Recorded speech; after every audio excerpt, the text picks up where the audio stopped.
அல்லேலுயா. பரிசுத்தர், பரிசுத்தர், பரிசுத்தருக்கே மகிமை. மகிமையின் ராஜாவே சோத்ரம், சோத்ரம். ஒருவராய் ஏக சக்கராதிபதி, ஒருவராய் சாவாமை உள்ளவர், ஒருவரும் சேரக்கூடாத ஒளியில் வாசம் செய்கிற நித்திய பிதாவாகிய தேவனுக்கு மாம்சத்தில் கலவாத இயேசு இரட்சகருடைய நாமத்தினாலே இன்றும் என்றும் சர்வ சதா காலங்களிலும் மகிமை உண்டாவதாக. ஆமீன். அல்லேலுயா. பரிசுத்தருக்கே மகிமை. கவனிங்க, தேவனுடைய ரட்சிப்பை சுதந்திரிக்க விரும்புகிற சகோதர சகோதரிகள் இந்த வார்த்தைகளை ரொம்ப கவனமா உணர்வோட கவனிக்கணும். பரிசுத்தருக்கே மகிமை. பாருங்க, வெளிப்படுத்தல் விசேஷத்துல 3ஆம் அதிகாரம் அதனுடைய 20ஆம் வாக்கியம் 21ஆம் வாக்கியத்தில் இப்படியாக நாம் வாசிக்கலாம். இதோ வாசல் படியில் நின்று தட்டுகிறேன். ஒருவன் என் சத்தத்தை கேட்டு கதவை திறந்தால் அவனிடத்தில் நான் பிரவேசித்து அவனோடே போஜனம் பண்ணுவேன், அவனும் என்னோடே போஜனம் பண்ணுவான். நான் ஜெயங்கொண்டு என் பிதாவினுடைய சிங்காசனத்திலே அவரோடு கூட உட்கார்ந்தது போல ஜெயங்கொள்ளுகிறவன் எவனோ அவனும் என்னுடைய சிங்காசனத்தில் என்னோடு கூட உட்காரும்படி அருள் செய்வேன். ஆமீன். பாருங்க, இதுல என்ன சொல்லியிருக்குன்னா, இதோ வாசல் படியில் நின்று தட்டுகிறேன். நம்ம பொதுவாக நம்ம வீடுகளில் ஒரு நபர் வந்தா நம்ம வாசல் நின்று நம்மை கூப்பிடுவாங்க அல்லது கதவை தட்டுவாங்க. அந்த மாதிரி கர்த்தர் இந்த கிருபை நாட்களிலே நம்மை அழைக்கிறார். பரிசுத்தருக்கே மகிமை. வாசல் படியில் நின்று தட்டுகிறேன், ஒருவன் என் சத்தத்தை கேட்டால். அப்ப தேவனுடைய சத்தம் என்ன என்கிறது தான் நம்ம இங்க சிந்திக்கணும். பரிசுத்தருக்கே மகிமை. இன்றைக்கு உலகத்துல அநேக சத்தங்கள் ஜனங்களை நோக்கி அழைக்கிறது நாம பார்க்கும்போது அநேக உலக பிரகாரமான ஊழியர்கள் ஜனங்களை பார்த்து உங்கள் சாபங்களிலிருந்து பாவங்களிலிருந்து கர்த்தர் விடுதலை தருகிறார். அதனால சாப பாவ கட்டுகளில் இருக்கிறவங்க, சிறையிருப்பில் இருக்கிறவங்க, இன்னும் பலவிதமான உபத்திரவங்களில் இருக்கிறவங்க இயேசுவினிடத்தில் வாருங்கன்னு அழைக்கிறார்கள். நல்லதுதான், அந்த அழைப்பு நல்லது.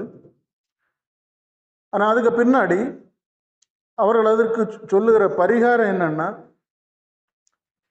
இப்போ உலக காரியங்களை அவங்க அங்கே பேசிட்டு இருப்பாங்க. உலகத்தில் ஒரு மனிதனுக்கு இப்போ திருமணம் ஆகலைன்னா உனக்கு திருமணம் நடக்கும், அந்த மாதிரி இயேசு வாக்குறுதி தர்றது மாதிரியும், அது மாதிரி வேலை இல்லாதவனுக்கு கர்த்தர் வேலையை தருகிறார்னு, இந்த மாதிரி மாமிசத்தில் ஒரு ஆசீர்வாதமான காரியங்களை குறித்து பேசுகிறதுனால அவர்களுடைய சத்தத்திற்கு பெரும்பாலான ஜனங்கள், திரள் கூட்டமான ஜனங்கள் கூடி அந்த இடங்கள்ல நற்செய்தி கூட்டங்கள் என்ற பெயரில் கூடி தேவனுடைய செய்தி என்று கேட்கிறதெல்லாம் நாம் பார்க்கிறோம். இன்றைக்கும் அநேக வழிகளில் தேவனுடைய சத்தம் என்ற போர்வையில் நாம் யூடியூப் வழியா, இன்னும் அநேக இணையதளங்கள் வழியா, டிவி வழியா, இனி நேரடியாகவே அநேக உபதேசங்களை நம்ம கேட்கிறோம். பாருங்க, ஏன் திரும்பி திரும்பி இதே நாம் பேசுகிறோம்னா, சத்தியம் ஒன்று தான், அது மாறாது. திருப்பி அந்த வழியில தான் நாம் வரணும். ஏன்னா ரட்சிப்பு நமக்கு இப்ப முக்கியம். நாம் ரட்சிக்கப்படணும், அதுதான் நமக்கு இங்க முக்கியம். அதற்காகத்தான் நாம இதை திருப்பி திருப்பி பேசப்படுகிறோம். பாருங்க, இயேசு கிறிஸ்து ஊழியம் செய்த காலத்துல இயேசு கிறிஸ்து ஜனங்களை அழைப்பித்து இந்த மாதிரி எல்லாம் வேலை இல்லாதவனுக்கு வேலை, அதே மாதிரி பிள்ளை இல்லாதவர்களுக்கு பிள்ளை, திருமணமாகாதவர்களுக்கு திருமணம், இந்த மாதிரி எல்லாம் அவர் பேசி இருக்க மாட்டாரு. அங்க அப்படி ஒரு இதே இருக்காது. அவர் என்ன சொல்லுகிறாருன்னா, தேவனுடைய ராஜ்யத்தையும் நீதியையும் தேடுங்கள். தேவனுடைய சத்தம் அதுதான். தேவனுடைய ராஜ்யத்தையும் நீதியையும் தேடுங்கள்,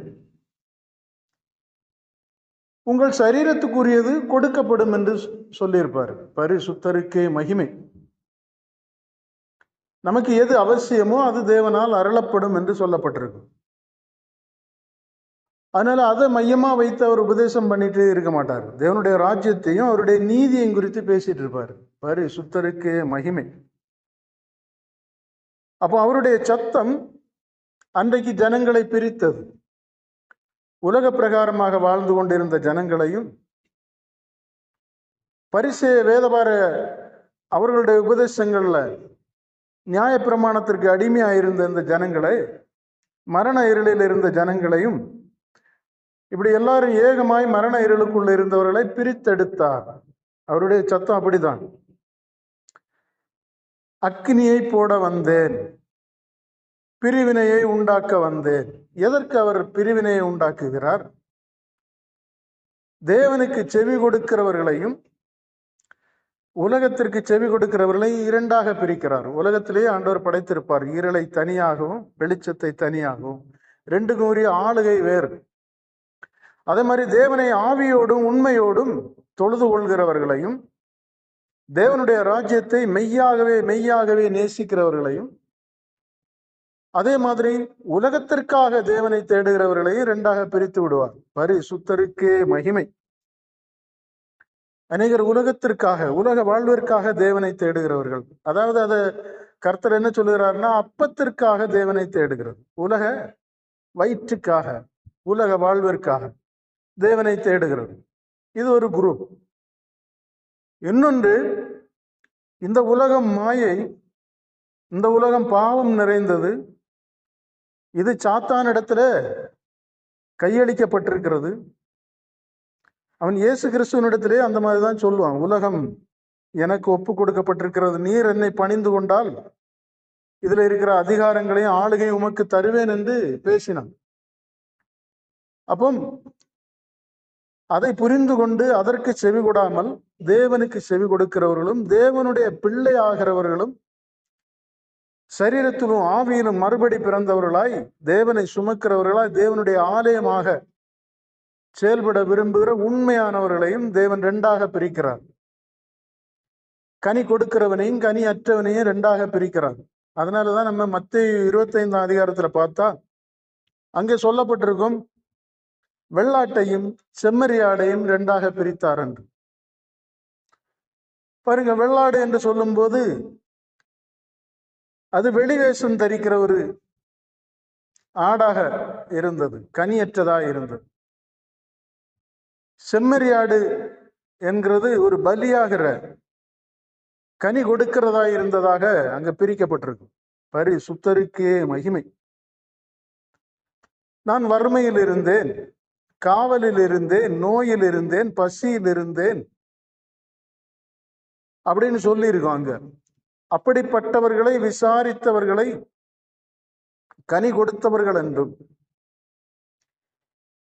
இனி அப்படிப்பட்ட சூழ்நிலைகளில் தங்களுக்கென்று வாழ்ந்தவர்களை கனி அற்றவர்கள் என்றெல்லாம் அங்க பிரித்து சொல்லப்பட்டிருக்கும். பரிசுத்தருக்கே மகிமை.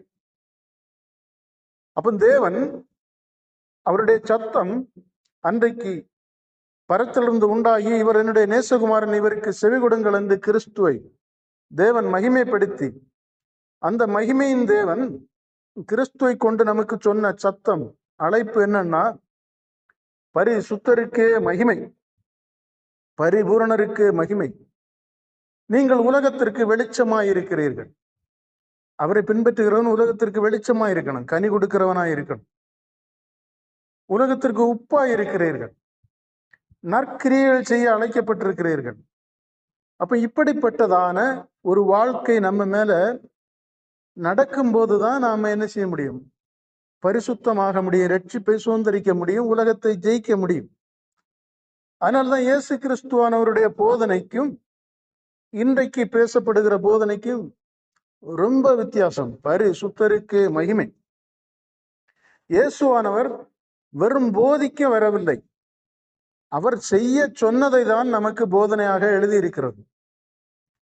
மத்தேயு 5ஆம் அதிகாரத்தில் அவர் சொல்லுவார், 2 இருந்தா ஒன்றை கொடு என்று கிரியை செய்கிறதற்கு சொல்லுவார். பிறருக்கு நன்மை செய், 1 மைல் தூரம் கூப்பிட்டா 2 மைல் தூரமாய் தாராளமாய் முகம் கோணாம போயிட்டு வா அப்படின்னு தன்னை சுற்றி இருக்கிற ஜனங்களுக்கு நீ வெளிச்சமாய் இரு என்றும், அவர்களுக்கு தீமைக்கு தீமையை சரிகட்டாமல் தீமையை நன்மையினால், அவர்களிடத்திலிருந்து வெளிப்படுகிற தீமையை நன்மையினால் ஜெயிக்கும்படியாக அப்படிப்பட்ட கிரியைகளை செய்யறதுக்கு சொல்லிக் கொடுத்திருப்பார். அதுதான் நமக்கு இன்றைக்கு போதனையாக எழுதப்பட்டிருக்கும். ஆனா இன்றைக்கு பாருங்க, அதை நாம் வெறும் போதனையாகவே போதித்து கொண்டு இருக்கிறோம். எல்லாருமே மற்றவர்களுக்கு போதித்து கொண்டு இப்படிப்பட்டவர்களை கேட்டுக்கொண்டிருக்கிறதுனால நம்முடைய வாழ்க்கையில கனியற்றவர்களாய் இருக்கிறதுனால நாம் சுயநலவாதிகளாய் காணப்பட்டு கொண்டிருக்கிறோம். அதனாலதான் நமக்கும் தேவனுக்கும் சம்பந்தம் இல்லாமல் போகிறது. நம்ம எவ்வளவோ சர்ச்சுக்கோ எந்த இதுக்கு போனாலும் சம்பந்தம் இல்லாமல் போகிறது. நாம இங்க பேசுகிறதே நமக்கும் தேவனுக்கும் இடையில் இருக்கிற தூரம், பிரிவினை எப்படி இருக்குதுன்னா நம் கிரியையற்றவர்களாய் இருக்கிறபடினால். அதனாலதான் வேதம் தெளிவாக சொல்லுகிறது, நீ விசுவாசியானால் உன் விசுவாசத்தை எதுல காட்டுவ? நீ தேவனை விசுவாசிக்கிறாய் என்றால் நீ விசுவாசத்தை எதுல காட்டுவ? கிரியை இல்லாத விசுவாசம் செத்தது. அப்ப நீ கிரியை செய்ய வேண்டும் என்று தேவனுடைய சத்தம் நமக்கு சொல்லுகிறது. நீ வாழ வேண்டும் என்று சொல்லுகிறது. நமக்கு இன்னைக்கு நமக்கு உபதேசிக்கிற ஊழியர்கள் எல்லாம் நம்ம வாரத்துல ஒரு நாள் சந்திப்பாங்க அல்லது 2 நாள் சந்திப்பாங்க. அதுவும் சில மணி நேரம் அவர்கள் போதிப்பார்கள், நாம் கேட்போம். இப்படிதான் ஒரு சூழல் போயிட்டு இருக்குமே தவிர, நம்முடைய சந்தேகங்களை எல்லாம் சொல்லுங்க அப்படின்னு கேட்டோம் நம்ம கூட சகோதரர்களாய் அவர்கள் வாழ்கிறது மாதிரி எல்லாம் இருக்காது. அதனால நாம் அவர்கள் போதிக்கிறதை கேட்கிறோம், வருகிறோம், கேட்கிறோம், வருகிறோம். இப்படி போயிட்டு இருக்கு. நாட்கள் கடந்து கொண்டிருக்கிறது. இயேசுவானவர் தம்முடைய வார்த்தைகளுக்கு செவி கொடுத்தவர்களை தம்மோடு வைத்து அவர் வழி நடத்தினார். வழி நடத்துகிறதற்கும் போதிக்கிறதற்கும் நிறைய வித்தியாசம். வழி நடத்துகிறது என்று சொன்னால், முன்னே உலகத்தின் வழிகளில் போய் கொண்டிருந்தவர்களை திருப்பி அவர்கள் படகுல மீன் பிடிக்கிற தொழிலும் ஆயத்துறைகள்ல வரி வசூல் பண்ணுகிறது, இந்த மாதிரி உலக காரியங்களில் ஈடுபட்டு இருந்தவர்களுடைய வாழ்க்கையில அவர் ஒரு கல்லாய் அவர்களை பிரேக் பண்ணி திருப்பி விடுகிற ஒரு இடர்களுக்குரியவர். உலகத்தின் பிரகாரம் பார்த்தா இடர்களுக்குரியவர். ஆனால் அதுதான் நீதிக்கு தலைக்கல். அவர்களை திருப்பி விட்டு அவர்களை இந்த ஜனங்களிலிருந்து ஒரு பிரிவினை அவர்களை பிரித்தெடுத்து, அதனாலதான் அவர் சொல்லும் போது, நான் உங்களை இந்த ஜனத்திலிருந்து பிரித்தெடுத்தேன். மற்றவர்களுடைய கிரியைகளுக்கு, மாமிச கிரியைகளுக்கு, உலகத்தின் கிரியைகளுக்கு உடன்படாதவாறு பிரித்தெடுக்கிறார். பிரித்தெடுத்து தம்மோடு இருக்கவும், தம்மை தேவன் ஆளுகை செய்கிறது போல தேவனுடைய ஆவியானவர் அவர்களையும் ஆளுகை செய்யும்படி ஒரு தகுதியான, தேவன் ஆளுகை செய்ய ஒரு தகுதியான வாழ்க்கைக்குள்ளே வழி நடத்துகிறார். பரிசுத்தருக்கே மகிமை. பாருங்க, தேவனுடைய சத்தம் நம்மை மாற்றுகிறதற்கு முற்படுகிறது. பரிசுத்தருக்கே மகிமை. ஆனா இன்றைக்கு இருக்கிற சத்தங்களை நீங்க கவனிங்க.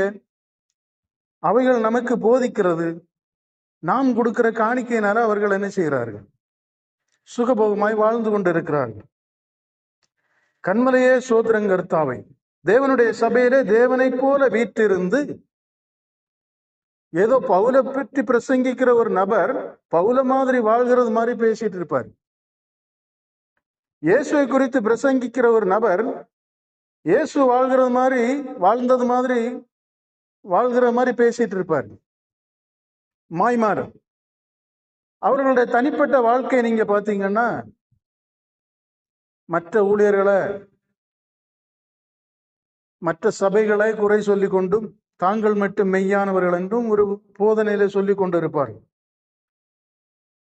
தங்களுடைய சுயத்தை, தங்களுடைய ராஜ்யத்தை நிலைநிறுத்தும்படியாய், தங்களுக்குரியதை அடையும்படியாய் தேடிக்கொண்டிருக்கிறவர்கள். இங்க தேவனுடைய சத்தம் அப்படியல்ல நம்மை அழைக்கிறது. நம்முடைய பழைய மனிதன், ஜென்ம சுவாபமான மனிதனை அழித்து போட்டுவிட்டு, சிலுவையிலே ஆணி அடித்து விட்டு, மெய்யான நீதியிலும் பரிசுத்தத்திலும் வந்த கிறிஸ்துவை தரித்து கொள்கிறதற்கு அழைக்கிறது தேவ சத்தம். அப்ப கிறிஸ்துவை நாம் தரித்து கொள்கிறது என்றால் அதுதான் ரட்சிப்பு, அதுதான் பரலோக ராஜ்யம்.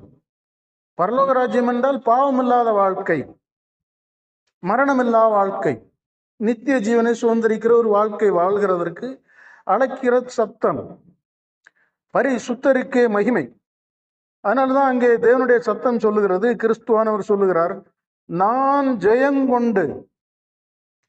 அவர் ஜெயம் எதை கொண்டார்? இந்த உலகத்தை வெற்றி கொண்டார், பாவத்தை ஜெயித்தார், மரணத்தை ஜெயித்தார், சாத்தானே அவனுடைய சேனைகளை ஜெயித்தார், அவனுடைய தந்திரங்களை முறியடித்தார், மாமிசமும் அதன் ஆசை இச்சைகளையும் ஜெயித்தார், உயிர்த்தெழுதலை சுதந்தரித்து தேவனோடு கூட அவருடைய அழிவில்லாத வாழ்விலே நித்திய சிங்காசனத்தில் பங்கு பெற்றார் என்றும், அதே போல அந்த வாழ்க்கையை வாழ்கிறவன், அவருடைய ஆவியினாலே இந்த உலகத்தை ஜெயிக்கிறவன், அவரோடு கூட நித்திய ஜீவனை சுதந்திரிக்க முடியும் என்கிற தொனியிலே கர்த்தர் பேசி இருப்பார். பரிசுத்தருக்கே மகிமை. பாருங்க, நீங்க வெளிப்படுத்தல் 2ஆம் அதிகாரம் 3ஆம் அதிகாரத்தை படிச்சீங்கன்னா அது மனுஷர் பேசுகிற மாதிரி பேசியிருக்காது. ஏன்னா அங்க ஒவ்வொரு சபையை குறித்து பேசும்போது, அந்த சபைக்குள்ள இருக்கிற மனிதர்களை குறித்து பேசும்போது, ஆவியானவர் சபைகளுக்கு சொல்லுகிறதை, அப்படின்னா ஆவியானவர் உங்களுக்கு சொல்லுகிறதை காதுள்ளவன், உணர்வுள்ளவன் கேட்டு உணர கடவன் அப்படின்னு சொல்லியிருக்கு. காது உள்ளவன் கேட்க கடவன், உணர்வுள்ளவன் உணர கடவன். காரணம், அது ஆவியானவர் பேசுகிற சத்தம். அப்ப அந்த சத்தத்துல என்ன சொல்லப்பட்டிருக்கும்னா, பரிசுத்தருக்கே மகிமை. உன்னுடைய கிரியை போதாது, நீ தேவனை தேடுகிறது, தேவனோடு பழகுகிறது, தேவ சித்தம் செய்கிறது, அது போதாது. உன்னுடைய அன்புல குறைவு இருக்கு, பிரயாசத்துல குறைவு இருக்கு, தியாகத்துல குறைவு இருக்குது. நீ கள்ள அப்போஸ்தலனை கண்டுபிடிக்காமல் இருக்கிறாய். சிலர் கண்டுபிடிக்கிறார்கள், சிலர் கண்டுபிடிக்கல. உனக்கு கூட இயேசு பேருடைய ஆவியுடையவர்கள் இருக்கிறார்கள். பரிசுத்தருக்கே மகிமை. நிக்கோலாய் மதஸ்தர் இருக்கிறார்கள். பாலாக்கிக்கு உபதேசம் பண்ணின பிலேயாம் போன்றவர்கள் உன் சபையில இருக்கிறார்கள் என்றும், பரிசுத்தருக்கே மகிமை. அதே மாதிரி நீ உயிருள்ளவன் என்று சொல்லிக் கொண்டும் செத்தவனை போல் இருக்கிறாய் என்றும், இனி என்னோடு நடக்க பாத்திரமாய் எண்ணப்படுகிறவர்கள் தங்கள் சரீரத்தை வஸ்திரத்தை கரைபடுத்தாத வெண் வஸ்திரம் தரிக்க பாத்திரவான்கள் என்று அங்கேயும் அந்த சபைக்குள்ளே பிரிவினையை பற்றி பேசுகிறார். உண்மையாய் அவரை தேடுகிறவர்களையும் வேஷமாய் தேடுகிறவர்களையும் பிரிக்கிறார். பரிசுத்தருக்கே மகிமை. அப்ப கர்த்தருடைய சத்தம் வெளிப்படுத்தல ஆவியானவர் பேசின அந்த சத்தம் இன்றைய மாதிரி அங்க அந்த சபைகள் அங்கேயும் கூடி வந்திருந்த ஜனங்களை பார்த்து பேசினது, வேலை இல்லாதவனுக்கு வேலை, பிள்ளை இல்லாதவனுக்கு பிள்ளை, இந்த மாதிரி நீ வாழ்வாய் செழிப்பாய் கொழுப்பாய் என்று பேசி கொண்டு இருக்கவில்லை. ஏன்னா அது நீங்கள் கட்டாயம் புரியணும்.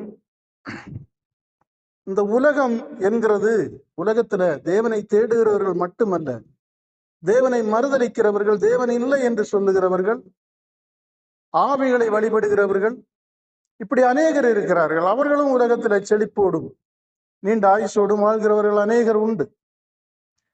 அவைகள் எல்லாமே உலக வாழ்க்கை என்கிறது நன்மை தீமைகளிலிருந்து வருகிறது. முன்னோர்களுடைய, நம்முடைய சரீரம் எப்படி முன்னோர்களுடைய சாயல்ல வருகிறதோ, இதே மாதிரி சாப பாவங்கள் வாழ்க்கை அமைவதெல்லாம் சந்தர்ப்பங்கள், சூழ்நிலைகள், சாபங்கள், பாவங்கள், நம்முடைய கிரியைகள், இவைகளுக்கு தக்கதாக நம்முடைய சுதந்திரத்தின் வழியே நம்முடைய உற்சாக காரிய சித்தி, இந்த மாதிரி எல்லாம் வைத்து தான் அவைகள் எல்லாம் முடிவாகிறது. பரிசுத்தருக்கே மகிமை. அதனால நாம் எல்லா காரியங்களிலும் தேவனை ஈடுபடுத்த முடியாது. பரிசுத்தருக்கே மகிமை. அப்ப தேவனுடைய சத்தம் என்கிறது, இதோ வாசல் படியில் நின்று தட்டுகிறேன், ஒருவன் என் சத்தத்தை கேட்டு என்று சொல்லுகிறது. அவருடைய சத்தம் எப்போதுமே உலகத்திற்கு நேராக அழைக்கிற சத்தம் அல்ல. நாம் இந்த உலகத்திலிருந்து ரட்சிப்படையும்படியாய், இந்த உலகத்தை ஜெயிக்கும்படியாய் அவருடைய சத்தம் நம்மை நோக்கி கூப்பிடுகிறது. அதனாலதான் இன்றைக்கு அநேகர் தேவனை அறிய வேண்டிய பிரகாரம் அறியாததுனால மாமிச போதனைகளினாலே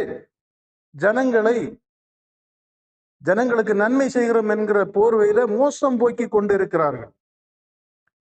அப்ப நீங்க வெளிப்படுத்தல் 16ஆம் அதிகாரத்துல நீங்க படிச்சீங்கன்னா அங்க தெளிவா எழுதி இருக்கும், உலகத்தை யார் மோசம் போக்கினார்கள் என்று எழுதி இருக்கும். அதுல 3 வித காரியங்களை குறித்து எழுதியிருக்கு. ஒரு மனிதன் எப்படி மோசம் போகிறான் என்கிறதை எழுதியிருக்கு. ஒன்று, வலு சர்ப்பம், அவனுக்குள்ள இருக்கிற காம மோக, அதற்கு அடிமைத்தனமான சரீரம், தன்னுடைய சரீரத்தினாலே தீட்டுள்ளவனாய் காணப்படுகிறது. இன்னொன்று உலகத்தின் ஆவியினாலே. இன்னொன்று கள்ள தீர்க்கதரிசி என்று தனியாக சொல்லப்பட்டிருக்கு. அப்படின்னா கள்ள உபதேசங்களினாலே உலகம் மோசம் போய் கொண்டிருக்கிறது. அப்ப இன்றைக்கும் பாருங்க, வழி நடத்தாத உபதேசங்கள். இப்ப அநேகர் இந்த இணையதளங்கள், டிவி விளையாட்டு பார்த்தாச்சுன்னா டெலிகாஸ்ட் பண்ணி விட்டுட்டே இருப்பாங்க, பரி சுத்தருக்கு மகிமை. அதை கேட்கும்போது நமக்கு எப்படி இருக்கு? ஏதோ ஒரு சில காரியங்கள் நமக்கு புலப்படும், சில காரியங்கள் சரின்னு தோணும். இதனால நம்ம வாழ்க்கையில பெரிய மாற்றங்கள் வந்து விடுவதில்லை.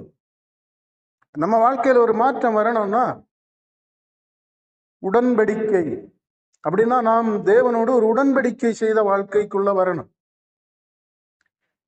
இதற்கு அடையாளமாகத்தான் ஞானஸ்நானம் நாம் செய்கிறோம். பிதா குமாரன் பரிசுத்த ஆவியினாலே ஞானஸ்நானம். அதுக்கு அர்த்தம், நான் உலக வாழ்க்கையை விட்டுவிட்டு இனி நான் அல்ல, எனக்குள் தேவன் வாழும்படி, நான் உயிர்த்தெழுகிறதுக்கு தகுதியாகும்படி அந்த வாழ்க்கைக்கு நேராக தேவனுடைய உதவியை நாடி அந்த வழிகளில் வர பிரயாசப்படுகிறேன் என்று சொல்லி, அப்படிதான் உடன்படிக்கையின் வாழ்க்கை. வேதத்திலே அப்படிதான் சொல்லப்பட்டிருக்கு. என்னோடு உடன்படிக்கை செய்த பரிசுத்தவான்களை கூட்டி சேருங்கள். நம்ம ஒரு தொழில் பார்க்கும்போது அங்க ஒரு உடன்படிக்கை பண்ணியிருப்போம். நான் இவ்வளவு நேரம் வேலை பார்ப்பேன், எனக்கு இவ்வளவு சம்பளம் தரணும். நாம் ஒரு ஸ்திரியை விவாகம் பண்ணும்போது அங்க ஒரு உடன்படிக்கை இருக்கும். ஜீவகாலமெல்லாம் நீ என்னோடு வாழணும், நானும் உனக்கு தலையா இருந்து உன்னை வழி நடத்துவேன். அப்போ உடன்படிக்கை இல்லாமல் ஒரு நிலத்தை வாங்குவதா இருந்தாலும் விற்கிறதா இருந்தாலும் எல்லாவற்றுக்கு பின்னால ஒரு ஒப்பந்தம் உண்டு. அதே மாதிரி தேவன் கிறிஸ்துவை கொண்டு நம்மோடு உடன்படிக்கை செய்திருக்கிறார். அவரை அல்லாமல் மாற்று வழியிலே தேவனிடத்துல ஒருவனும் போக முடியாது. அவரை நமக்கு வழியாகவும் சத்தியமாகவும் ஜீவனாய் தந்திருக்கிறார்.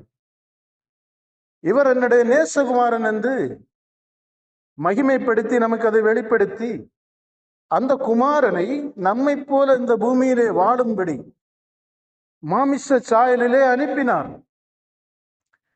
ஏதோ அன்றைக்கு சீனாய் மலையில இருந்துட்டு மோசையோடு பேசின வண்ணமாக அல்ல, இன்று கிறிஸ்துவை இந்த உலகத்திலே அனுப்பி அவர் எப்படி வாழ்ந்தாரோ, அவர் எப்படி தீமையை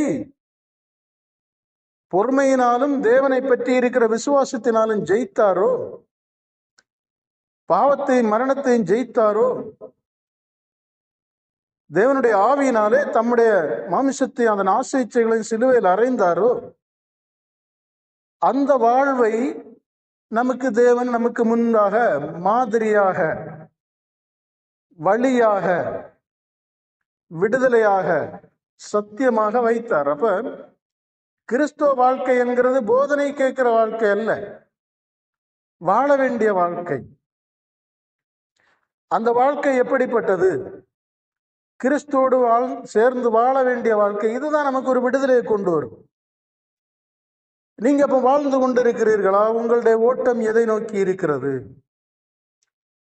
வேதம் தெளிவாக எல்லா இடத்திலையுமே சொல்லி இருக்கு. ஆனா நம்மை உணர்வடைய விடாதபடி இந்த மாமிச போதனைகள் தான் நம்மை உணர்வடைய விடாதபடி மாற்றி கொண்டிருக்கிறது. ஏன்னா பெரும்பாலான ஊழியர்களுடைய சத்தம் எல்லாமே கிறிஸ்து தரித்திரராய் இருந்தபடினால் நீ செழிப்பாய் வாழலாம் என்று, உன்னுடைய கிரியைகளினால் அல்ல அவருடைய கிருபையினால் நீ ரட்சிக்கப்பட்டாய் என்று காரியங்களை புரியாதவாறு அல்லது புரிந்தும் தங்களுக்கு ஏற்றபடி மறுதலித்து பேசுகிறவருடைய கூட்டம் தான் அதிகமா இருக்குது. பாருங்க, கிரியையினாலே அல்ல கிருபையினாலே என்று சொன்ன இடம், அதை நம்ம அந்த இடத்தை புரிந்து கொள்ளணும். பரிசுத்தருக்கு மகிமை, மகிமை. அதே மாதிரி அவர் தரித்திரர் ஆனபடியினாலே நாம் ஆசீர்வாதமாய் வாழலாம்னு எங்கேயுமே சொல்லல. நீங்க இந்த வெளிப்படுத்தல் 2-3 இந்த சபைகளுக்கு சொல்லப்பட்ட காரியங்களை எடுத்து பாருங்க. நீ ஐஸ்வர்யவான் என்றும் திரவிய சம்பந்தன், எனக்கு ஒரு குறையும் இல்லை என்று நீ நினைப்பதனாலே நீ நிர்வாணியாய் இருக்கிறாய் என்று சொல்லுகிறார். உன் நிர்வாணமாகி அவலட்சணம் மாற்றப்படும்படி நீ இடுக்கமான வாசல், அப்படின்னா நெருப்பு, அப்படின்னா இந்த உலகத்திலிருந்து பிரித்தெடுக்கப்பட்டவனாய் காணப்பட வேண்டும். உனக்கு கண்களுக்கு கலிக்கமும் உடுத்துக்கொள்ள பரிசுத்த வஸ்திரம் தேவ ஆவியும் என்னிடத்திலிருந்து வாங்கி கொள்ள வேண்டும் என்று ஒரு ஆலோசனை சொல்லுகிறார். பரிசுத்தருக்கு மகிமை. எங்கேயுமே அவருடைய தரித்திரத்துல ஐஸ்வர்யான மாதிரி சொல்லல. அப்படியானால் அவருடைய தரித்திரத்துல அவருடைய சீசர்கள் ஐஸ்வர்யவானாகவில்லை. இனி சீசர்களுடைய போதனைகள், அவருடைய சீசர்கள் அப்போஸ்தலர்களுடைய போதனைகள் மற்றவர்களுக்கு எந்த விதத்திலையும் ஐஸ்வர்யவனாகும்படியாக எல்லாம் போதிக்கல, சுகபோகியாய் வாழும்படி போதிக்கல. நீங்கள் இந்த உலகத்தின் வேஷம் தெரியாதீர்கள் என்றுதான் போதித்தார்கள். பாலியத்திற்குரிய இச்சைக்கு விலகி ஓடி சுத்த இருதயத்தோடு தேவனை தொழுது கொள்கிறவர்களோடு நீங்கள் பரிசுத்த அலங்காரமாய் காணப்படுங்கள் என்றுதான் உபதேசம் சொல்லுகிறது. நீங்கள் உங்களை தேவனுக்கு பிரியமும் பரிசுத்தவுமான ஜீவ பலியாய் உங்களை ஒப்பு கொடுங்கள், இதுதான் புத்தியுள்ள ஆராதனை அப்படின்னு தான் சொல்லி தந்தார்கள். அதே மாதிரிதான் அவருடைய சீசர்களுக்கு அவர் இப்படிதான் சொல்லி கொடுத்தார். உலகத்தில் உங்களுக்கு உபத்திரவம் உண்டு, உங்களை கொலை செய்கிறவர்கள் தான் தேவனுக்கு தொண்டு செய்கிறார்கள் என்ற சூழ்நிலைகள் உருவாகும். சாத்தான் உங்களை உபத்திரவப்படுத்துவான், கோதுமையை சுளகல புடைக்கிறது மாதிரி புடைப்பான், அப்படி என்று சொன்னார். அதே மாதிரிதான் போதனைகள். எங்கேயுமே ஒரு லகுவான ஒரு சுகமான காரியங்களை குறித்து கர்த்தர் போதிக்கவில்லை. ஏன்னா சாத்தானுடைய சேனையும் அவனுடைய சேனையும் நாம் ஜெயிக்க அழைக்கப்பட்டிருக்கிறோம், அவனுடைய தந்திரங்களை முறியடிக்க அழைக்கப்பட்டிருக்கிறோம். பாருங்க, நீங்க ஆதியாகமத்துல ஃபர்ஸ்ட்லயே பாத்தீங்கன்னா கர்த்தருடைய உபதேசம் ரொம்ப எளிமையா இருந்த மாதிரி இருக்கும். ஆதாம் இடத்துல சொல்வார், நீ அந்த கனியை மட்டும் புசிக்காத. அதுதான் தேவனுடைய உபதேசம். ஒரு மனிதனை சிருஷ்டித்து அந்த மனிதனிடத்திலே ஆதாமினிடத்திலே தேவன் சொல்லுகிறார், நீ அந்த கனியை புசிக்காதே. புசிக்கிற நாளில் சாவாய். புசித்த நாள்ல ஒன்றும் அவன் சாகல்ல, 930 வருடம் அதுக்கு பிறகு வாழ்ந்தான் என்று எழுதப்பட்டிருக்கு. புசிக்கிற நாளில் சாவாய் என்றால் அண்டையோடு உனக்கும் எனக்கும் உள்ள உறவு முறிந்து விட்டது, மீறுதல் வந்துவிடும். அந்த மீறுதலின் நிமித்தம் அவனுடைய சரீரத்துக்குள்ளே சாத்தானுடைய ஆட்சி அதிகாரம் வந்து விட்டது. காமமோக வாழ்க்கை, மாமிச வாழ்க்கை தொடங்கிவிட்டது. அப்போ தேவனுடைய உபதேசம் அங்கே எளிமையாதான் இருந்தது, தொடாதே புசியாதே என்று. பரிசுத்தருக்கே மகிமை, அவையினாலே உன்னை தேவனுக்கு தூரமாக்கி கொள்ளாதே என்று சொல்லப்பட்டிருந்தது. மரணத்திற்குள்ள போய்விடாதே என்று. ஆனால் சாத்தானுடைய தந்திரத்தை பாருங்க. அவன் தேவனுடைய உபதேசத்தை கேட்டான், சில நாள் அதன்படி வாழ்ந்தான். சொன்ன நாளிலே அவன் எடுத்து புசிக்கல, சில நாள் அப்படி வாழ்ந்தான். தேவன் அவனிடத்துல சொல்லும் போது அவன் மாத்திரம்தான் இருந்தான். அதுக்கு பிறகுதான் ஏவாள் கொடுக்கப்பட்டான். அவன் அப்படியே செயல்பட்டான். இனி பாருங்க, பிசாசானவன் அவனை தன்னுடையவன் ஆக்கும்படி வந்த அந்த அவனுடைய தந்திரத்தை முறியடிக்க அறியாதவனாய் இருந்தான். இன்றைக்கும் பாருங்க, அநேகர் இயேசுவை குறித்தும் உபதேசித்துக் கொண்டிருக்க சாத்தானுடைய தந்திரத்தை கிறிஸ்து எப்படி முறியடித்தார் என்கிறத அநேகர் புரியல. தீமையை எப்படி ஜெயம் கொண்டார் என்கிறத புரியல. நம்ம நிறைய காரியங்களை நம்ம ஜெயிக்கணும்னா நமக்குள்ள பொறுமை, விசுவாசம் இவைகள் இல்லாமல் உங்கள் ஆத்மாவை பொறுமையினாலும் விசுவாசத்தினாலும் காத்து கொள்ளுங்கள். கிறிஸ்துவின் அதே சிந்தை, ஏக சிந்தை உங்களுக்குள் இருக்க கடவுது. அப்ப நமக்கு மாதிரியாய் நாம் யாருடைய பாத அடிச்சூடுகளை பின்பற்ற வேண்டும் என்று மாதிரியாய் வைக்கப்பட்டிருக்கிறவர் கிறிஸ்து. பரிசுத்தருக்கே மகிமை, பரிபூரணருக்கு மகிமை. நீங்க உலக சத்தத்துக்கு செவி கொடாதிருங்கள். சாத்தான் ஆதாமிடத்திலும் ஏவாளிடத்திலும் தந்திரமாய் செயல்படுகிறார். அவன் தன்னை தேவனுக்கு விரோதியாகவோ அந்நியனாகவோ காட்டிக்கொள்ளவில்லை. அவன் வருகிறான், வந்து சொல்லுகிறான், தேவன் சொன்னது உண்டோ? அப்படியானால் அவனுக்கும் தேவன் என்று தான் அவன் அங்கே சொல்லுகிற மாதிரி சொல்லுகிறான். தான் தேவனிடத்தில் பிரிந்து விழுந்தவன் தேவனுக்கு விரோதி என்கிறதை அவன் வெளிப்படுத்தவில்லை. தனக்கும் தேவனுக்கும் உள்ள உறவு முறிந்தது என்று அவன் வெளிப்படுத்தவில்லை. அப்படி வெளிப்படுத்தினால் அவனுடைய ராஜ்யம் எப்படி நிலை நிற்கும்? பாருங்க, அவனுடைய ராஜ்யத்தை முறியடிக்கும்படியாக நியமிக்கப்பட்ட ஆதாமோ அவனுடைய ஆலயக்குள் வர வேண்டும் என்கிற தந்திரத்தினால அவன் தேவன் சொன்னது உண்டோ என்று கேட்டு பலவீனமாயிருந்த ஏவாளிடத்துல முதல்ல பேச்சை கொடுத்து காரியங்களை மாற்றி விடுகிறான். பரிசுத்தருக்கே மகிமை. அவனுடைய கவர்ச்சியான பேச்சினாலும் அந்த பழத்தை புசிக்கிற ஆவலை தூண்டும்படியான பேச்சினால அவள் விழுந்து விடுகிறாள். இன்றைக்கும் இந்த கள்ள ஊழியர்கள்னால சிலுவையை பற்றிய உபதேசம் மறைக்கப்பட்டு, சிலுவையில் ஆணியடிக்கப்பட வேண்டிய உபதேசம் மறைக்கப்பட்டு, உலகத்தில் செழிப்பானதையும் கவர்ச்சியானதையும் இன்பமானதையும் நீங்கள் அணிந்து கொள்ளலாம் என்று போதிக்கிற அந்த போதனைகள் தான் பெரிதா இருக்குது. பரிசுத்தருக்கே மகிமை.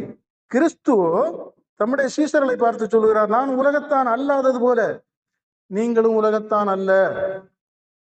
பரிசுத்தருக்கே மகிமை. வேதம் எல்லா இடத்திலையும் கோடிட்டு காட்டுகிறது. பவுல் சொல்லும் போது, உலகம் எனக்கு சிலுவையில் அறையுண்டு இருக்கிறது, நானும் உலகத்திற்கு சிலுவையில் அறையப்பட்டிருக்கிறேன். அப்படிப்பட்டவனுடைய வாழ்க்கையில தான் கிறிஸ்து வெளிப்பட்டார், அசைவாடினார், அவனை ஆளுகை செய்தார். அப்போ ஆதியிலே அந்த பழத்தை புசிக்கும்படியாய் தூண்டின அதே ஆவி இன்றைக்கு அநேக கள்ள தீர்க்கதரிசிகளின் வழியாய் இந்த வாழ்வை முழுமையாய் செழிப்பாய் வாழ்ந்து விடு, அதற்காகத்தான் தேவன் பலியானார், அதற்காகத்தான் இந்த தாழ்மையின் கோலம் எடுத்தார் என்று சொல்லி ஜனங்களை மாமிசத்தில் தூண்டி விடுகிறார்கள். இயேசுவை ஏற்றுக்கொள்ளாதவர்களே இந்த உலகத்தில் செழிப்பாகும் கொழுப்பாகும் வாழ்கிறத நாம் காண்கிறோம். அப்போ அவர் சிலுவையில் அறையப்பட்டது நம்மை இந்த இப்பிரபஞ்சத்திலிருந்து விடுதலையாக்க. வேதம் சொல்கிறது, இப்பிரபஞ்சத்தின் தேவனானவன் என்று. பிசாசு இந்த பிரபஞ்சத்திற்கு தேவன் என்று வேதம் சொல்லுகிறது. அவன் உங்களுடைய மன கண்களை குருடாக்கி விட்டான் என்று சொல்லுகிறது. பரிசுத்தருக்கே மகிமை. யாரை கொண்டு குருடனாக்கினான்? யாரை கொண்டு மோசம் போக்கினான்? இப்படிப்பட்ட கள்ள ஊழியர்களை கொண்டு உங்களை மோசம் போக்குகிறான். உங்களுக்கு சமயம் பார்த்து உங்களை அடிக்கிறான் பாருங்க. நீங்க பலவீனத்துல இருக்கும்போது, நோவுல இருக்கும்போது, பண கஷ்டங்கள்ல இருக்கும்போது, வியாதிகள்ல இருக்கும்போது, அதிலிருந்து ஒரு விடுதலை கிடைக்காதா என்று நினைக்கும் போது, அந்த நேரங்களிலே அப்படிப்பட்ட பாதிப்புக்குள்ளானவர்களை கூப்பிட்டு இப்படியான மாமிச காரியங்களை பேசுகிறார். ஒருவன் பசியா இருக்கிறான், புசிக்க வேண்டாம் என்று சொன்ன கனியை பசியில எது கிடைச்சா சாப்பிடலான்னு இருக்கும்போது அவன்கிட்ட இந்த கனியை கொடுத்தா சாப்பிடாமலா இருப்பான். பலவிதமான ஆவிகளினாலே பிடிக்கப்பட்டு இருக்கிறவனுக்கு அந்த ஆவிகளிலிருந்து ஒரு விடுதலை தேவை. பண ஆசையில இருக்கிறவனுக்கு நீ வாழ்வாய் செழிப்பாய், உனக்கு நல்ல வேலை கிடைக்கணும்னா அவன் விடவா செய்வாய், அந்த போதனைகளை ஏற்றுக்கொள்வான். அசுத்த ஆவிகள்னாலும் காம விகாரங்கள்னாலும் நிறைந்திருக்கிறவனுக்கு அதற்கேற்ற வார்த்தைகளை சொல்லும் போது அவன் அதில் பிரியமாய் இருக்கிறான். இன்னும் உலகத்துல நல்ல ஒரு வாழணும், உயர்ந்த மாமிசத்துல உயர்ந்த நிலையை அடைய வேண்டும் என்ற ஆவியோடு காணப்படுகிற ஒரு மனிதனுக்கு கர்த்தர் உன்னை ஆசீர்வதிக்கிறார், ராஜாக்களோடும் பிரபுக்களோடும் வாழ வைக்கிறார் என்று சொல்லும் போது அவன் அதை மனம் வந்து ஏற்றுக்கொள்கிறான். இதுதான் பாருங்க சூழ்நிலையில சாத்தான் கிரியை செய்கிறது. வேதம் சொல்லுகிறது, ரட்சிக்கப்படுகிறவர்களுக்கு சிலுவை பற்றிய உபதேசம் தேவனுடைய கிருபையாயிருக்கிறது. அப்ப நாம் வாழ அழைக்கப்பட்டிருக்கிறோம். நம்முடைய வாழ்க்கை எங்கே? நாம் கிறிஸ்துவை பின்பற்றுகிறவர்களாயிருந்தால் நமக்குரிய சிலுவை எங்கே? நமக்குரிய சிலுவையை பற்றிய உபதேச வழி எங்கே? அந்த உபதேச வாழ்க்கை எங்கே? நாம் வாழ்கிற ஜீவனுக்கு போகிற வாசல் இடுக்கவும் வழி நெருக்கவுமாய் இருக்கிறது. அந்த இடுக்கவும் வழி நெருக்கமும் எங்கே? பாருங்க, இதுக்கெல்லாம் பதில் எங்கிருந்து கிடைக்கும்? பரிசுத்தருக்கே மகிமை, பரிபூரணருக்கே மகிமை. இந்த உலகத்தின் தேசம் கலைந்து போடப்படுகிறது என்று வேதம் சொல்லுகிறது. இந்த உலகம் அக்கினியினாலே ஒரு முடிவுக்கு உட்படுத்தப்படுகிறது என்று சொல்லப்பட்டிருக்கும். இந்த உலகம் சுருட்டப்படுகிறது என்று சொல்லப்பட்டிருக்கிறது. இந்த உலகம் மாயை என்று சொல்லப்பட்டிருக்கிறது. இயேசு கிறிஸ்துவானவர் சொல்லும்போது, ஒருவன் உலகம் முழுவதையும் ஆதாயப்படுத்தி கொண்டாலும் தன் ஆத்துமாவை நஷ்டப்படுத்தினால் அவனுக்கு லாபம் என்ன? அப்போ ஆத்துமா உயிரடைய வேண்டியதும், கொடுக்கப்பட்டிருக்கிற காலங்கள்ல நம்ம ஆத்மா உயிரடைய வேண்டியது எவ்வளவு, ஜீவ ஆத்மாவாக ஆக வேண்டியதற்காக நாம் செலவிடப்பட வேண்டியது, இந்த காலங்களை பயன்படுத்தி கொள்ள வேண்டியது எவ்வளவு முக்கியமான காரியம். நம்முடைய ஆத்மா உயிர் அடைந்தால் ஒழிய நாம் நரகாக்கிலிருந்து தப்பித்துக் கொள்ள முடியாது. இரண்டாம் மரணம் என்று வேதத்துல சொல்லப்பட்டிருக்கிற அந்த மரணமானது சரீரத்துக்குரிய மரணம் அல்ல, ஆத்துமாவை தள்ளுகிறார். ஆத்துமாவை நரகத்தில் தள்ள வல்லவருக்கு பயப்படுங்கள். அந்த பயத்திற்குரிய வாழ்க்கை எங்கே? கர்த்தரை நாம் கனம் பண்ணுகிற வாழ்க்கை எங்கே? பரிசுத்தருக்கே மகிமை. இதெல்லாம் நாம் சிந்திக்க கடமைப்பட்டிருக்கிறோம். நாம் இன்றைக்கும் இதை சிந்திக்காமல், இதை குறித்து உணர்வுடையாமல் இருந்தால் என்றைக்கு வாழ்வது? இது நம்ம வாழ்க்கையில என்றைக்கு பலிப்பது? பாருங்க, இப்பிரபஞ்சத்தின் தேவன் என்று சொல்லுகிற பிசாசானவன் அவனுடைய ஆவியினாலே, அநேக கள்ள ஊழியர்கள்னாலே ஜனங்களுடைய இருதயங்களை நிரப்பி, யூதாசு 30 வெள்ளிக்காசுக்கு கிறிஸ்துவனுடைய சகல பரலோகம் பேசுகிறதை அவன் கண்டான். கிறிஸ்துவோடு தேவன் அவரோடு கூட இருந்து அநேக கிரியைகள் நடப்பிக்கிறதை, அற்புத அடையாளங்கள் செய்கிறதை யூதாஸ் பார்த்தான், கண்டான். ஆயினும் அவனுடைய மனதில் இருந்த பண ஆசை பாருங்க, தேவனிடத்தில் இருந்து அவனை கடினப்படுத்தி விட்டது, பிரித்து விட்டது. தேவன் எத்தனையோ முறை சொல்லியும் அந்த ஆவி அவனை விட்டு அவன் அதை மாற்றிக்கொள்ள முயற்சி எடுக்காதபடியினால், தேவனுடைய ஆவியினாலே தன்னை கழுகிக்கொள்ள முற்படாதபடியினால், இந்த உலகத்தில் வாழ வேண்டும், அதற்கு பணம் தேவை என்கிற ஒரு ஆசையினால அந்த 30 வெள்ளிக்காசை சம்பாதிக்கிறதுல குறியா இருந்தபடினால், கிறிஸ்துவை புசிக்கிறதற்குரிய தகுதியை, கிறிஸ்துவை சம்பாதிக்கிறதற்குரிய தகுதியை, கிறிஸ்துவின் சாயலை அடைகிறதற்குரிய தகுதியை இழந்து போனபடியினால், அவருடைய சீசன் என்று பெயர் பெற்றவன் கடைசியில துரோகியாகி போனான். இங்கே அவர் கிருபையினாலே ரட்சிக்கிறது என்றால் அவனை ரட்சித்திருக்கலாமே. இயேசு கிருபையினால், உங்களுடைய கிரியையினால் அல்ல, கிருபையினால் என்று சொன்னது, நாம் நியாயப்பிரமாணத்தின் கீழ் அடிமையாயிருந்தோம், அந்த நியாயப்பிரமாணத்திலிருந்து நம்மை விடுதலையாக்கும்படி. அப்படின்னா ஆதாம் ஜீவ ஆத்மாவாக இருந்தான், அவனை பாவ ஆத்மாவாக சாத்தா மாத்திட்டாங்க. பாவ ஆத்மாவிடத்திலிருந்து பாவம் தான் வெளிப்படும், மாமிசம் தான் வெளிப்படும். அப்படி மாமிசம் வெளிப்பட்டு அந்த சந்ததிகளில் இருந்து மாமிச கிரியைகளும் மாமிசத்தில் கலந்திருந்த பாவங்களும் வெளிப்பட்டு கடைசியில பார்த்தா நோவா காலத்துல தேவன் உலகத்தை அழிக்க வேண்டிய ஒரு சூழ்நிலை. அவருடைய நீதி, என்ன சொல்ல முடியாத பாவங்கள், வேசித்தன பாவத்தின் உச்சக்கட்டம், முறை தவறிய, ஒழுக்கமற்ற, அப்படி பாவத்தில் இருந்த ஜனங்களை தேவன் ஒரு நியாய பிரமாணத்தின்படி வாழும்படி, ஏன்னா வரிசையாதான் கொண்டு வர முடியும். அவர் ஆபிரகாமை தெரிந்து கொள்கிறார். நோவாய்க்கு பிறகு சேமனுடைய சந்ததியில ஆபிரகாமை கர்த்தர் தெரிந்து கொள்கிறார். அந்த சந்ததி ஜனங்களை பெருக விட்டு, வலது கைக்கும் இடது கைக்கும் வித்தியாசம் தெரியாமல் தேவனுங்கிற ஒரு வார்த்தையை மட்டும் அவர்கள் அறிந்து கொண்டிருந்தார்கள். எகிப்தில் அடிமையா இருந்த ஜனங்களுக்கு என்ன தெரியும்? நாங்கள் ஆபிரகாமின் சந்ததி என்றும், ஆபிரகாமோடு தேவன் பேசினார் என்றும், தாங்கள் எபிரேயர் என்றும், இந்த இடத்துல அடிமையா இருக்கிறோம் என்கிறது மட்டும்தான் தெரியும். அவர்களுக்கு தேவனுடைய பிரமாணம் என்னன்னு தெரியாது, தேவன் எதை எதிர்பார்க்கிறார் என்கிறது தெரியாது. அப்போ அவர்களை தேவன் முதலாவது விடுதலை செய்து அவர்களை வழிநடத்தி கொண்டு போகும்போது, அதுக்கு பேர் தான் யாத்திராகமம், பயண ஆகமம். கொண்டு போகும்போது தேவன் அவர்களுக்கு தேவனாய் இருக்கும்படி, நீங்கள் என்னுடைய கட்டளையை கை கொள்வீர்களானால் நான் உங்களுக்கு பிதாவாய் இருப்பேன், நீங்கள் எனக்கு புத்திரராய் இருப்பீர்கள் என்று சொல்லி தேவன் மனிதனுக்கு ஒரு நியாயப்பிரமாண சட்டத்தை கொடுக்கிறார். முதலாவது அதுலதான் வாழ முடியும். அந்த நியாயப்பிரமாண சட்டம் தான் மனிதனை ஆண்டு கொண்டு இருந்தது. ஆயினும் அந்த நியாயப்பிரமாண சட்டத்திலிருந்து ஒருவனும் வெளிவர முடியல, மாமிசத்திலிருந்து விடுதலையாக முடியல. அந்த நியாயப்பிரமாணத்திற்குள் வாழ்ந்து கொண்டிருந்தவர்கள் பாவத்திலும் மரணத்திலிருந்து விடுதலை ஆக முடியல, உயிர்த்தெழுதலின் பிள்ளை ஆக முடியல. அப்ப அதை எந்த ஒரு மனிதனும் தன்னுடைய கிரியினாலே ஜெயிக்க முடியாது. அந்த இதை தான் அவருடைய கிருபையினால், அவர் பலியானதினால் நம்ம மேல இருந்து எடுத்து போட்டார்.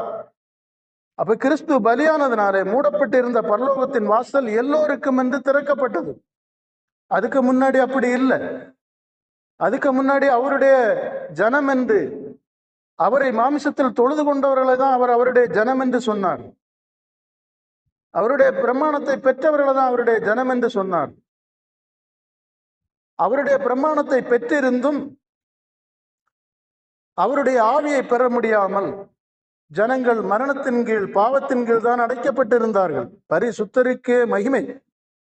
நியாயப்பிரமாணத்தின் கீழ் இருந்தாலும், தேவனுடைய ஜனம் என்று அவர்கள் சொல்லிக் கொண்டிருந்தாலும், அவர்கள் அடைக்கப்பட்டு இருந்ததோ பாவத்தின் கீழ்.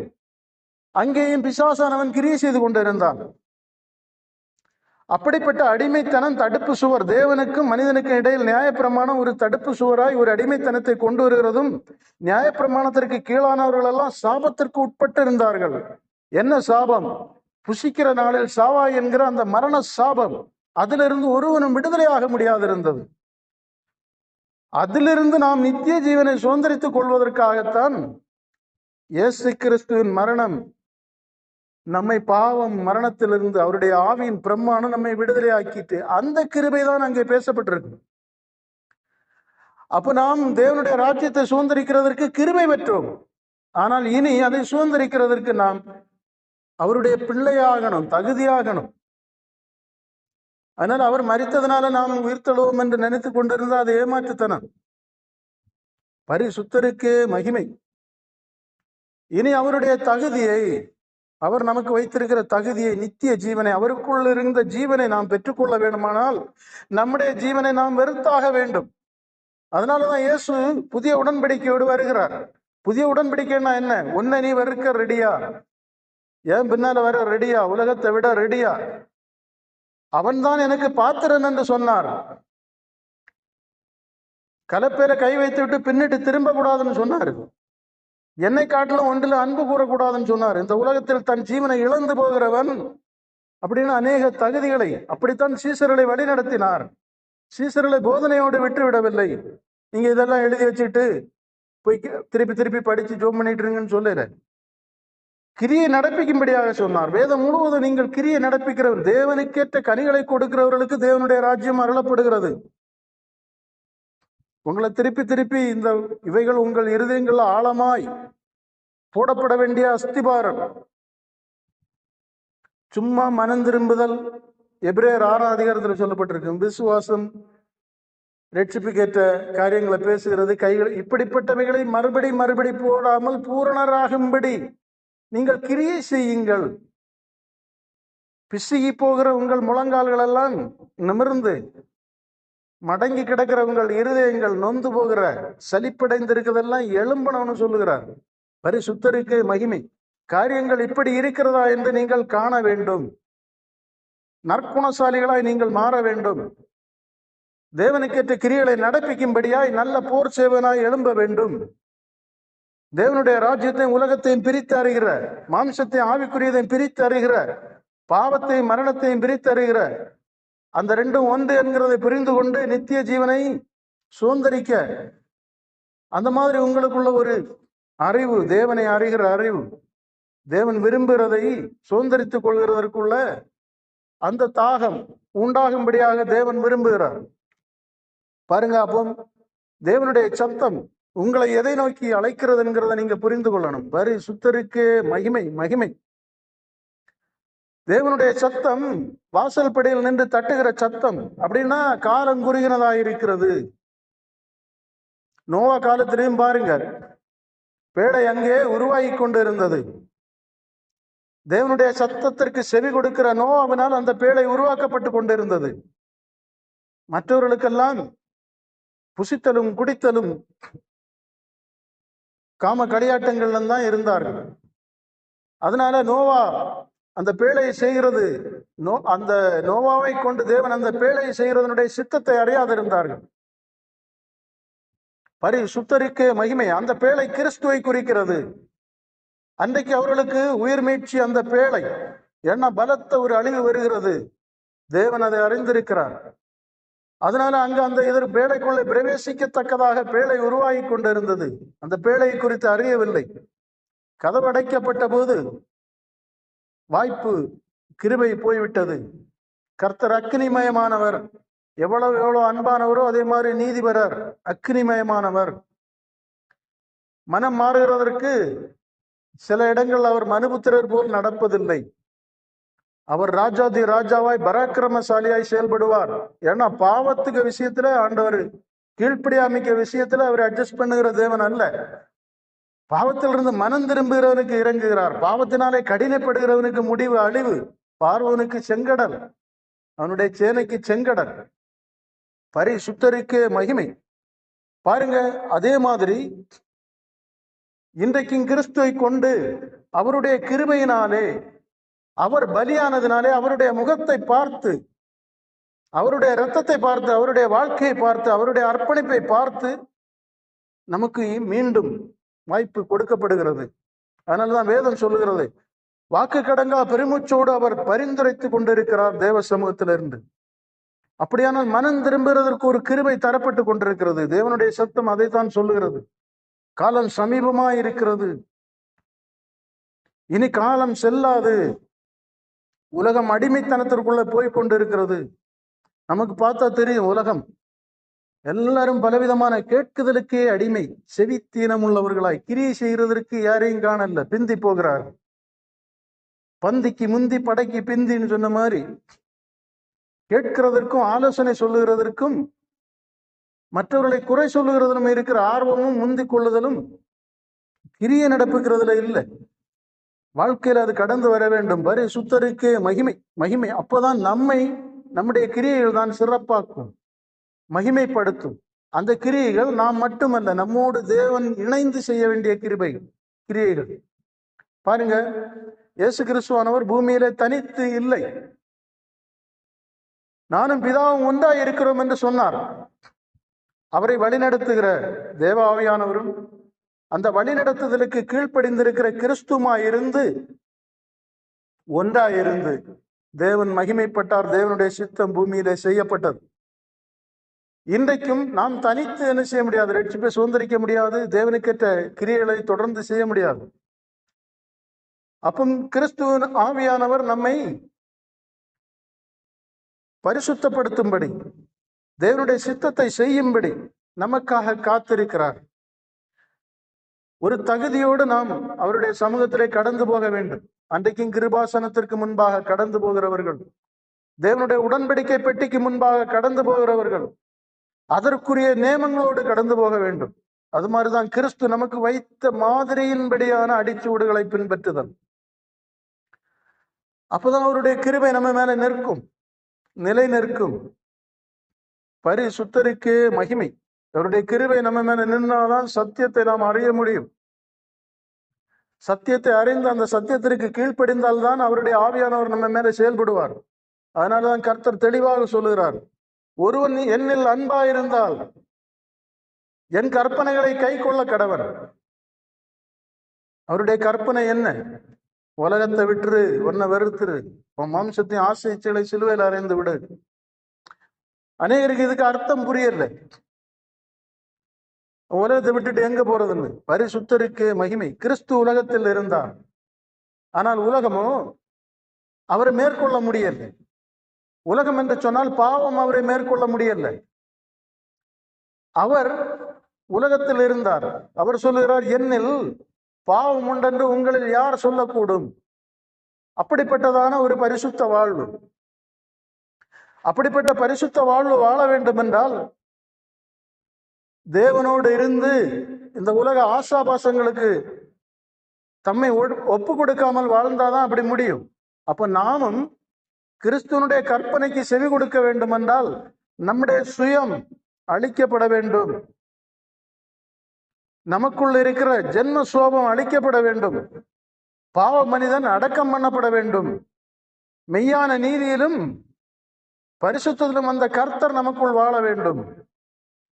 அவருடைய ஆலயமாய், அவருடைய ஆவியினாலே நாம் அவருடைய செய்கையாய், கிரியையாய் இருக்க வேண்டும். அப்ப நமக்குள்ள பாருங்க, ஒரு மனிதனுக்குள்ள ஒரு அசுத்தாய் வந்துட்டுன்னா அவன் என்ன செய்வான் அவனுக்கு தெரியாது. அந்த ஆவிதான் அவனுக்கு மேல இருந்து தகாத காரியங்கள் எல்லாம் செய்ய அவரை ஆளுகை பண்ணிட்டு இருக்கான், அவனை செய்து கொண்டிருப்பான். ஒரு குடி வரியில போதை தலைக்கேறினவன் என்ன செய்வான்னு தெரியாது அவனுக்கு. அவனுக்குள் போன அந்த போதை, அந்த வஸ்து அவனை ஆளுகை செய்து கொண்டிருக்கும். அது அவனை ஆட்டுவிக்கிறது மாதிரி அவன் நடந்து கொள்வான். இதே மாதிரிதான் கிறிஸ்துவனுடைய ஆவியானவர் நமக்குள்ள வரும்போது நாம் உலகத்தானா இருக்க மாட்டோம். அப்ப அவருடைய ஆவியானவர் நம்ம மேல செயல்படுகிறதற்கு முன்பாக அவருடைய கற்பனைக்கு நாம் கீழ்ப்படிய வேண்டும். அந்த கற்பனை தான், என்னை பின்பற்றுகிறவன் என்னிலும் அதிகமாய் ஒன்றை நேசிக்காத, என் வழிகள்ல வா, என் ஆவியினால் வழிநடத்தப்படுகிறவர்களோடு நீ ஐக்கியப்படு.